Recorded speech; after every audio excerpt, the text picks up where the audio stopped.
attorneys, alcohol-related injuries. Get the facts on alcohol abuse and what to do if you've been injured by a drunk driver. Call, text, email, then join me along with the experts from Hollis Wright, Sunday after the news at 10.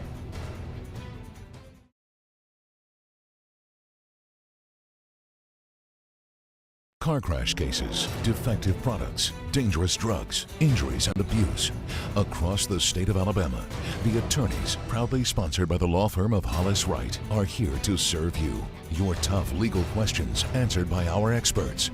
The attorneys with Josh Wright from the law firm of Hollis Wright and host David Lamb. Hello and welcome into the attorneys. We appreciate you spending your Sunday evening with us. For the next half hour, we're going to be here and hopefully going to answer some of the questions you have. Our topic of conversation tonight is alcohol-related injuries, and we'd love to hear from you. Throughout the program, you'll see ways you can call, text, email, get those questions to us, and we'll do our best to pass those along. Heading up the conversation for us, Josh Wright of the firm Hollis Wright. Josh, good to see you. You too. Hope you had a great week. Indeed, I did. Yes, 1 in 3 of us, David, will be impacted by a drunk driver in our lifetime. 11,000 people will die on our roads this next year alone. The statistics are staggering, and they're sobering, so to speak. When we talk about drunk driving and the litigation that ensues after a drunk driving accident, we bring Josh Firth from our firm on. Josh and I handle a lot of these cases across the state and really in the Southeast. And it's an unfortunate topic, but it's a topic that affects us all too often on our roads. And right after the 4th of July, it's a good and relevant and pertinent topic to talk about. Yeah. So welcome aboard, Josh. Glad to have you here today. Well, thanks for having me as usual. I appreciate that. You know, it seems like we have done a couple of shows discussing this, and I don't know how long the group MAD has been around, preaching the message of not drinking and driving, but it still continues to be an issue, doesn't it? It is. It's almost an epidemic at this stage, and it's one of the reasons we revisit this topic, particularly around holiday times when drinking seems to increase for whatever reason. I mean, people get together, they want to party, but there's a really fine line between having a good time and your life or someone else's either ending or being impacted by a catastrophic injury. Right. I mean, 1,000 Alabamians die on average every year related to drunk driving accidents. Wow. And you know, one of the statistics we're going to talk about today, and we've mentioned on the show before, is a person who's stopped and gets a DUI or is arrested for drunk driving, on average, based on polling, has driven drunk approximately 80 times prior to that before they're stopped. So again, this doesn't happen in a vacuum. This is going to impact you or your family or someone you know directly in your lifetime. It's going to happen. It's not a matter of if, it's just a matter of when. And it doesn't just apply in the driving context. If you remember back, we've done a show on boating under the influence and the catastrophic problems that can be caused by that. So it affects a lot of different areas that we're involved in on a daily basis in our lives, from boating to driving vehicles, etc. Yeah, the timing of our discussion, it is certainly pertinent right now with the holidays and all the summer. Yep. First of all, what law is it that protects us if a drunk driver hits us? Yeah, and there's a couple of laws. There's two in particular we can talk about today, and that is, one is called the dram-shop statute. There's another statute called the Civil Damages Act. They protect different classes of people. The Dram-Shop Act protects any person who's injured in person, property, or means of support, and that is, if I'm driving down the road, I go to a bar, I get drunk, I leave and I injure someone, that third-party person can sue the bar for over-serving me if I was visibly intoxicated at the time I was given that alcohol. Or my children, say I'm killed, my wife or my child may have a claim against the bar for serving me alcohol when I was visibly intoxicated. The other statute that comes into play is the Civil Damages Act. That relates to minors primarily, and in that case, say my minor child goes out, is illegally served alcohol at a convenience store or a bar, gets drunk from that alcohol, or has a wreck and is killed or is killed by someone else. The parent has a claim directly against that establishment for providing alcohol to a minor, which obviously in itself is illegal. Right. The ABC board sets these regulations that say if you serve alcohol contrary to the provisions of law, it's sort of the buzz phrase.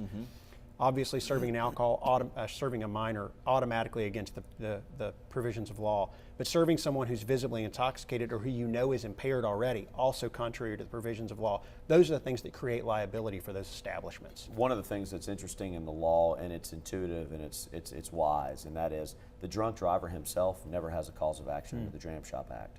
So if you go out, David, and you consume alcohol and you leave the facility and you're personally injured, you don't have the ability to sue that bar because you self-consumed alcohol. You made the decision on your own.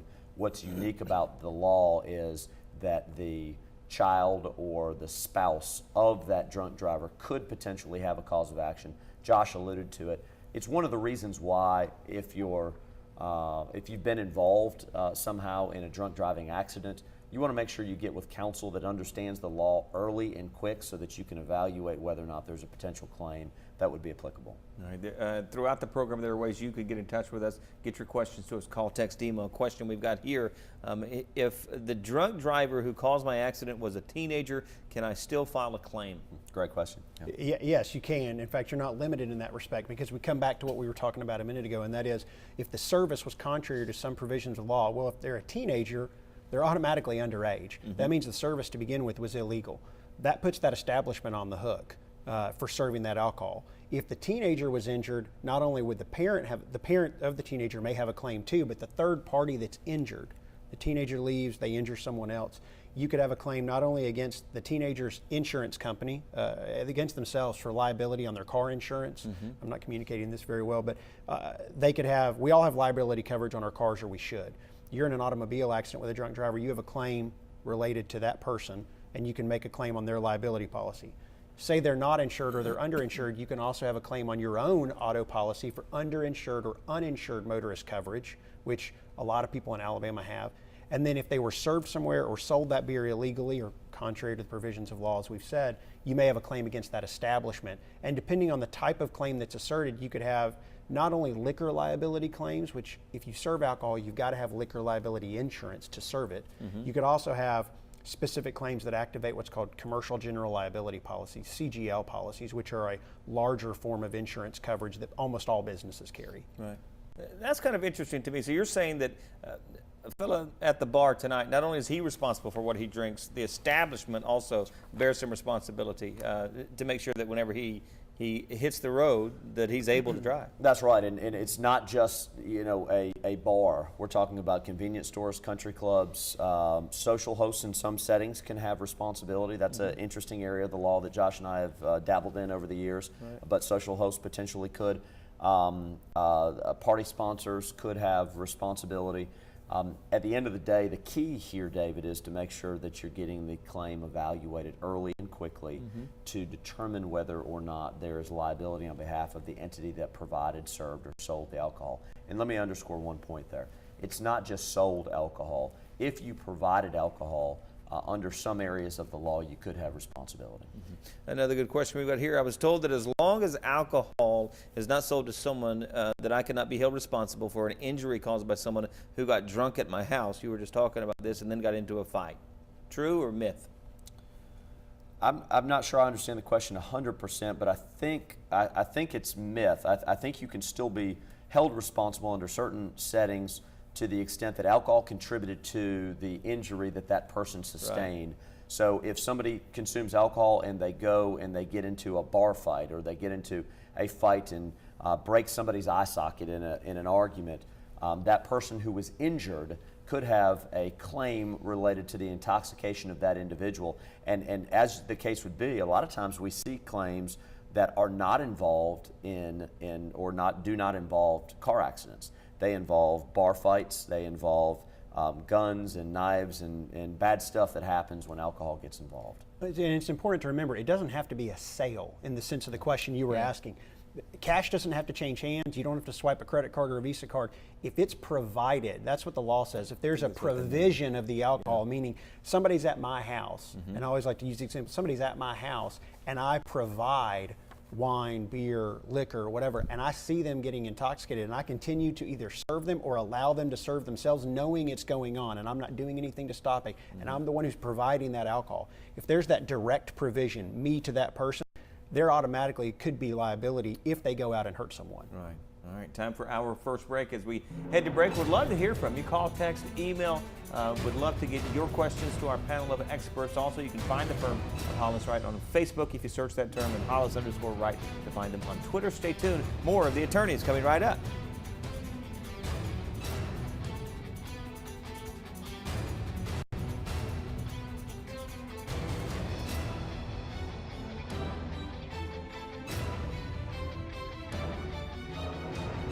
I'm Josh Wright with the law firm of Hollis Wright, and thanks for watching the Attorneys on Alabama's 13.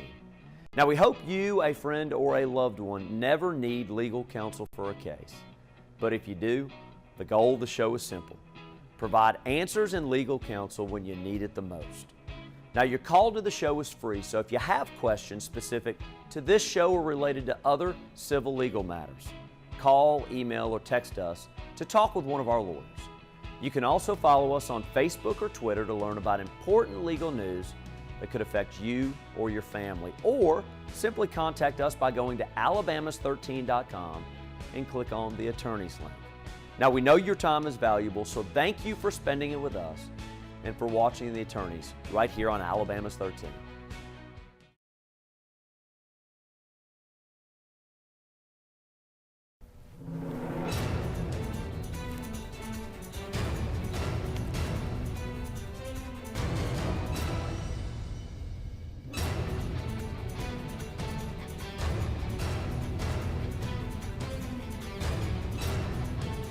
Holidays and the summer are full of fun. Let's be sure that we're being safe and responsible. Welcome back into the Attorneys, talking about alcohol-related injuries, what you need to know, and what are your rights.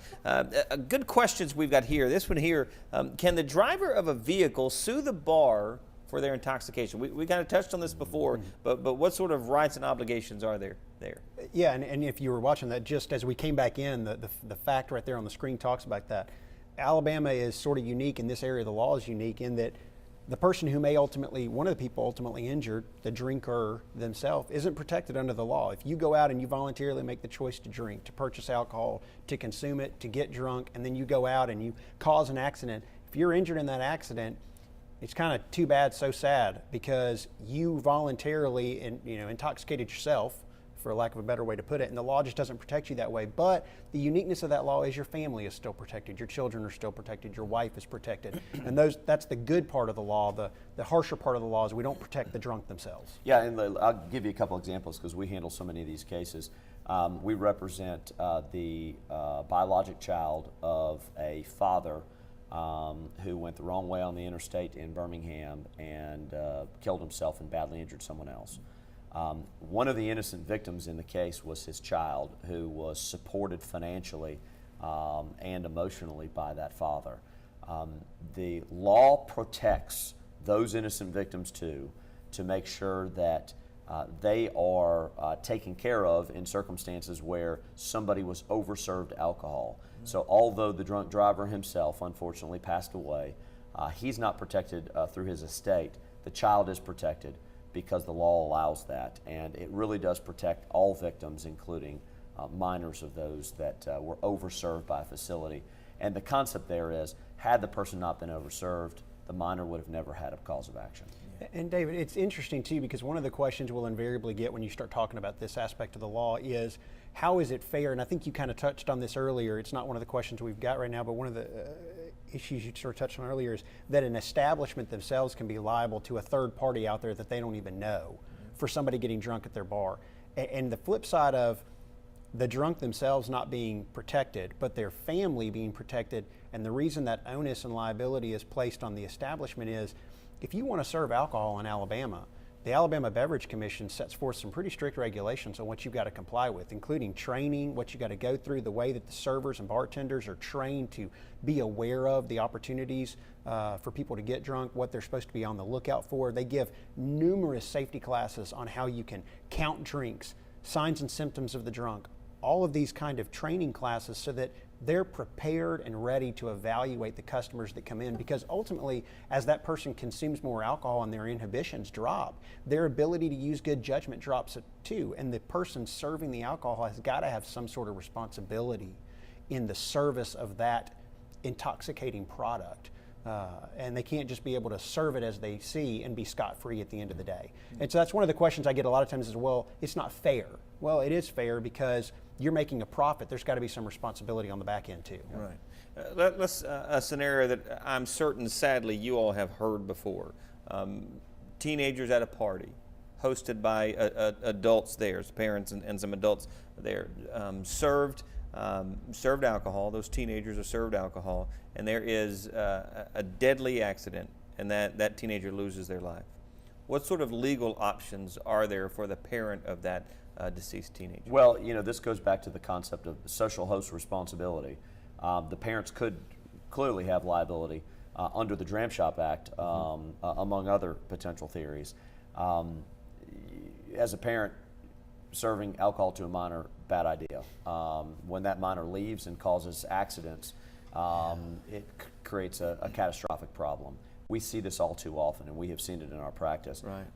The law is very interesting on the concept of whether a social host has responsibility, because a social host is not a licensed member of the ABC board.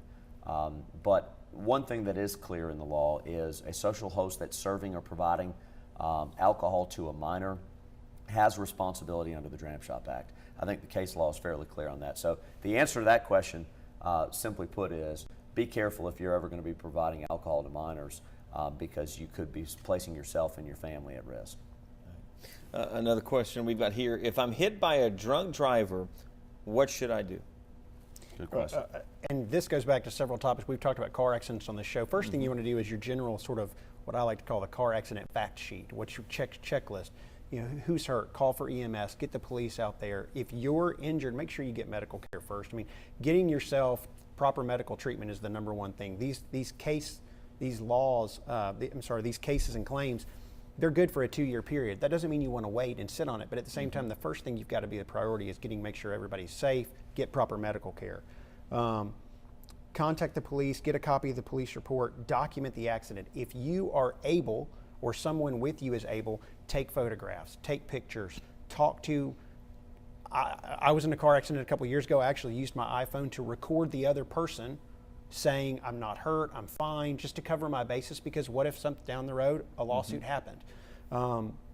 Make sure you document with the police everything that happened, but then you need to hire a lawyer. And this is where the big kicker comes in. You've got to preserve some evidence, meaning that if that drunk driver was served at a bar and you find out that they were, which oftentimes at the accident they'll talk about where they were last, the police officer is going to ask them those things. You need to preserve some evidence. If the bar or the establishment has video, you want to preserve that video. If they have cash receipts or credit card receipts, you want to preserve those items too. You want to secure the scene. If there are witnesses, you need to find out who was there with them so you can get statements or interviews with those witnesses. Preservation of evidence is critical in these cases because it disappears in a hurry.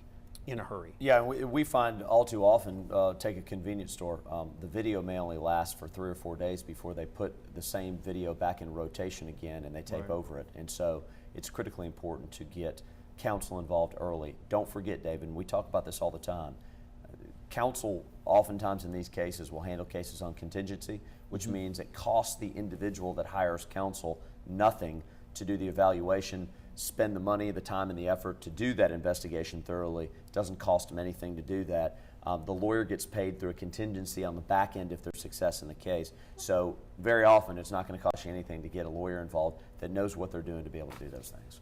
We say this all the time. We're not saying call us, call somebody. Just call a lawyer. Get somebody involved who knows what they're doing, because it's important. And one of the biggest items you've got to deal with is if there's a drunk at the scene, there's going to be some blood alcohol content testing done. I think we're going to talk about that in a few minutes, and I know we're going to get a question about that. And that's critically important. That's not something you can evaluate on your own. You've got to have an attorney for that aspect of it. We do have a question about the drunk driver's blood alcohol content. We're going to take our second break, but when we come back, we'll get into that question. Answering your questions, would love to receive them. Call, text, email, get them to us. I'll pass those along to our panel of experts. Stay tuned. The final segment of The Attorney is coming right up.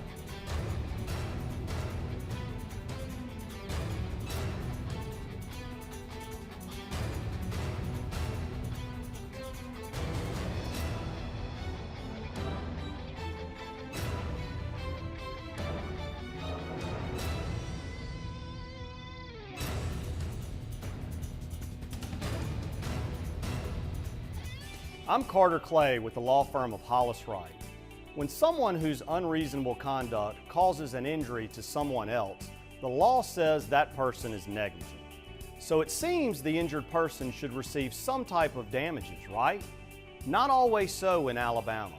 In tonight's Legal 411, we answer the question, what is contributory negligence and comparative fault? Alabama is one of only 4 states in the nation to withhold damages based on contributory negligence, meaning if you are at fault even just a little, you cannot be allowed any damages in a case. For example, in a case where a defendant may be 99% at fault for hurting you, if you are found to be 1% at fault, Alabama law says you get nothing. 4 states, Virginia, North Carolina, Maryland, and Alabama, plus the District of Columbia, are the only places in the country where a defendant can completely avoid paying if the injured person is even 1% at fault. This is very different from comparative fault, the measure used in 46 states. There are 2 versions of this system, but both essentially allow money damages based on the percentages. For example, if the injured person was 20% at fault for causing an accident, then the recovery for medical bills and wages is reduced by 20%. Numerous studies across the country show that people who live in comparative fault states believe this system of justice is more fair. Please remember, your call, email, or text to the attorneys is free. All of us at Hollis Wright want to help answer your questions on real issues you face. Remember, a competent lawyer will always respond to every question you send in. That's our pledge and promise to you. Thanks for watching The Attorneys on Alabama's 13th.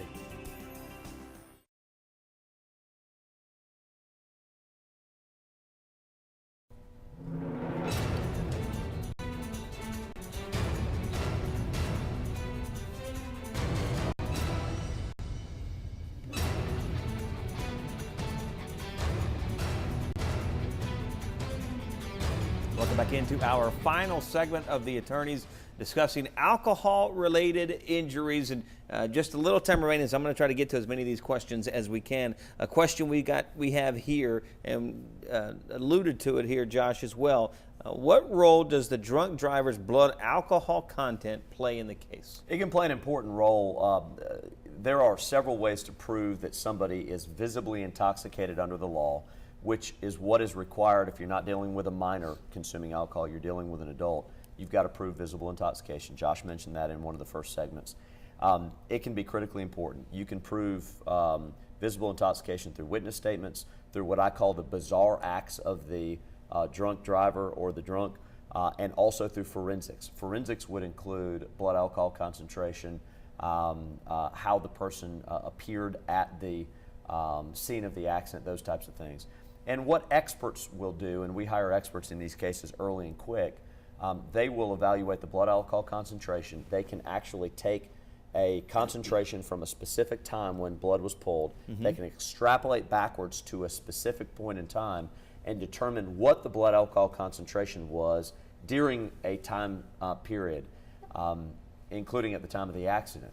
Not only can they do that, but they can take that blood alcohol concentration and they can start to opine on what types of conditions that person would have been under, what type of influence they would have been under, and whether they were capable of hiding signs of visible intoxication or not at the time that they consumed alcohol at the facility or bar or convenience store where they bought it. Okay, all right. Yeah, and it sounds nice and sweet when we package it up the way we just answered it, but again, it goes back to one of the reasons and one of the pitfalls that you don't realize in getting a lawyer who knows what they're doing is what Josh was saying, that reverse extrapolation is really complicated. It sounds very simple, like I said, the way we sum it up, but it becomes very complicated because there are specific steps that have to be taken, and if you don't meet those criteria just right, that blood alcohol concentration may not be admissible. If it's not admissible, you got a real problem in your case. So that's where I come back to, and we've said several times, get it evaluated by somebody. It's really important. And there's a wealth of literature out there that talks about at these specific types of blood alcohol concentrations, these are the types of behaviors we can expect from people that goes back to proving that visible intoxication that's required under the law. All right. Question here, I was injured by a drunk driver, but the driver is going to jail, so how can I recover damages to pay my medical bills? Well, it's important to remember that drunk drivers can be prosecuted not only under civil laws, but under criminal laws as well. Right. I have said that backwards. Most people know that criminally you can be at fault for a DUI, but civilly you can be as well under the dram-shop statute or under the Civil Damages Act. So just because that driver is going to serve a criminal sentence doesn't mean he's off the hook.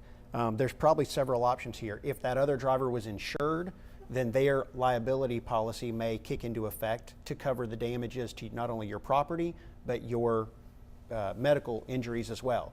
If they weren't insured, we talked about this, I think in the last segment, maybe the first, you could have uninsured or underinsured motorist coverage on your policy that would cover you as well. The third option is you'd have a claim against the entity, we've talked about that served the drunk, either the convenience store that sold them the liquor or the bar where they were continually served, or even maybe the social host that directly provided the alcohol to them.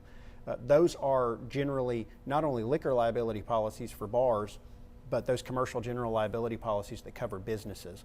Those are a specific type of claim. It gets very gray in that area on what type of claim you can bring, but Josh and I have pretty successfully brought numerous times, not just liquor related claims, but training claims, failure to properly supervise, monitor, things like that. That's where we come back to. The entity has a responsibility. You got to make sure that case is pled correctly in order to activate those coverages. Yeah, and at the end of the day, oftentimes what you'll see is the drunk driver is not dismissed for just his insurance. He is kept in the case because there's a complicated area of the law, and we won't really go through it specifically, but it's called joint and several liability, and that is that the entity is on the hook to the same extent that the driver is, to the extent that you can prove liability on behalf of them. And at the end of the day, you need a lawyer to be able to walk you through that process. Joint and several liability is a very powerful tool for lawyers in litigation, and it has to be pled correctly and it has to be litigated correctly. So just because the drunk driver is in jail does not mean that there's not still a significant claim against the entity and the drunk driver himself. Before our final thoughts here, a question. If I'm serving alcohol either at my restaurant, bar, or even in my home, what things should I do to protect myself? And if we can do this pretty quick. Sure, yeah, these are easy. Don't serve an underage person. Don't serve somebody under 21. Provide sober transportation. Make sure there's a taxi service. Put up a number of yellow taxi or Alabama cab service or anything like that. Don't serve people who are visibly intoxicated. If you're at your home, don't just make it a carte blanche, come up and serve yourself. And encourage people to bring a sober driver. That's a very simple way to do it that creates sort of a barrier between you and some liability if they've got a sober driver with them. Two quick things. We've been asked to consult bars before on things that they can do. I consult a bar now on things they can do, and we've added some signs around the bar, one of which is, you're an idiot if you drive home drunk because we provide free transportation. Those are the types of things that, although that's kind of corny and funny, but those are the types of things that you've got to do to make sure people recognize that there are safer alternatives to get home than simply getting in your vehicle and driving. Remember the statistic, drunk driver drives 80 times before they're ever caught. It could be catastrophic. Josh, we'll start with you. Just a final thought from you on the subject tonight. Sure, and like I said earlier, we started the show by talking about the fact these things don't happen in a vacuum. This is not just important to me because it's my business. It's important to me because of my family. 1 in 3 of us are going to be affected. 1,000 people in Alabama die every year. Josh said it earlier, 11,000 people on average a year die. Again, it's not a question of if, it's a question of when. You want to protect yourself, you want to protect your business, you want to protect your family. Know the law, be safe. Take advantage of the contingency fee. We talk about it here often. Because we've got contingency fee arrangements that a lot of lawyers will handle cases pursuant to or under, you want to make sure you take advantage of that, because you can have your case evaluated for free at no cost to yourself, and at the end of the day, the lawyer is only compensated for expenses and fees if there is a success in the case. So there's no out-of-pocket responsibility on behalf of the individual. Get a lawyer involved under that type of contingency early and immediate to make sure the case is properly evaluated. And if you're going to drink, be safe, be smart, and take care of yourself and those around you. We're out of time. Appreciate your time and appreciate you being with us as well. Ways you can get in touch with the firm of Hollis Wright. Look for them on Facebook and Twitter as well. Thanks so much for being with us. We'll look for you next week right here on The Attorneys. Thanks for watching The Attorneys, sponsored by the law firm of Hollis Wright.